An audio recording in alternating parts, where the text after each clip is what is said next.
The morning sun peeked through the curtains, casting a warm glow across the room.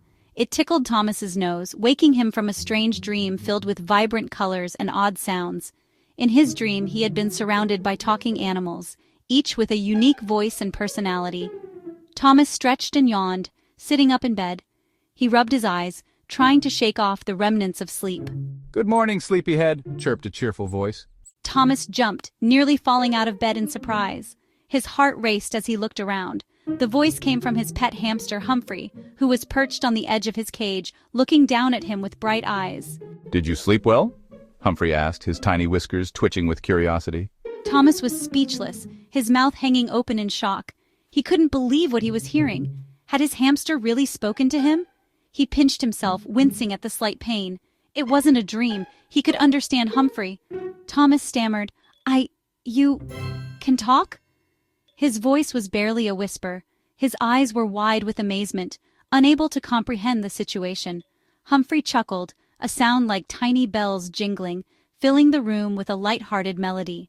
"Of course I can talk. What a silly question," Humphrey replied, his tiny paws gesturing animatedly. Intrigued and a little scared, Thomas cautiously went outside. The air was crisp, and the morning sun cast long shadows across the garden. He could feel a strange energy in the air, something he had never noticed before. His backyard seemed different somehow, alive. The flowers seemed to be swaying in rhythm, almost as if they were dancing to a silent tune. He noticed the rustling of leaves and the chirping of birds in a whole new light. The sounds were more vibrant, more alive, as if the garden itself was trying to communicate with him. "Good morning, Thomas." The voice was cheerful and welcoming, coming from a small, animated flower. "Lovely day for a chat, isn't it?" The flower continued, its petals fluttering as it spoke. Thomas froze. He couldn't believe his eyes or ears. Was he dreaming? He pinched himself to make sure he was awake. Even the garden gnome was talking? This was too much. The gnome tipped its hat and gave him a wink. Taking a deep breath, he decided to play along. "Thomas, it sure is," he replied, trying to sound as casual as possible. He replied, walking further into the garden. Each step felt like a journey into a magical world. As he walked, he was greeted by a chorus of voices. The flowers, the trees, even the insects seemed to have something to say. The flowers swayed and whispered secrets in the breeze. Their voices were soft and melodic, like a gentle lullaby. Even the grumpy-looking caterpillar munching on a leaf gave him a nod. It seemed everyone in the garden was aware of his presence. Thomas had never felt so connected to nature before. It was as if he had discovered a hidden world, one that had always been there, waiting for him to notice. As Thomas walked further, he noticed a group of birds huddled together, chirping anxiously. Their tiny faces were etched with worry. Curious, Thomas approached them.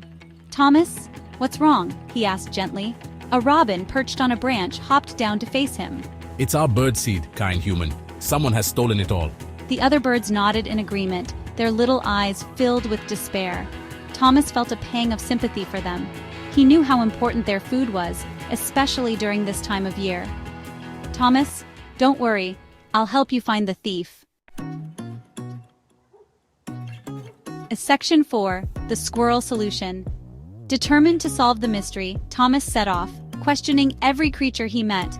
The butterflies hadn't seen anything. The worms were clueless as usual.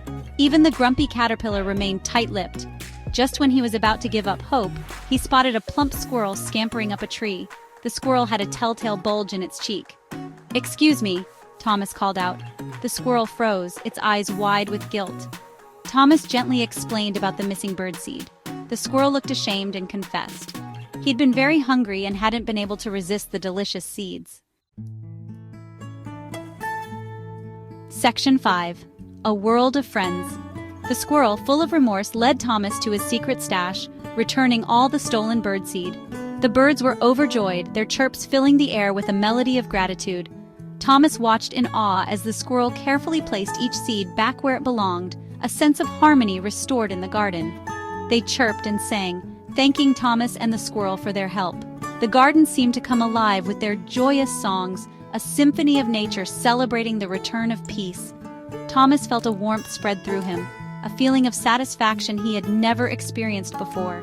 It was as if he had unlocked a new part of himself, one that was deeply connected to the world around him. He had used his newfound ability to help those in need, bridging the gap between humans and animals. This connection made him realize the importance of every creature, no matter how small. As the sun began to set, casting long shadows across the garden, Thomas knew his life would never be the same. The golden hues of the sunset seemed to paint a picture of a promising future, one filled with endless possibilities. He had a newfound respect for all creatures, big and small. This respect was not just a feeling but a commitment to protect and cherish the natural world. He had discovered a world full of wonder, friendship, and the joy of understanding. This magical world was now his to explore, filled with friends who shared his love for adventure. And it all started with a talking hamster named Humphrey. This small, unexpected friend had opened the door to a new reality, one where kindness and empathy bridged the gap between all living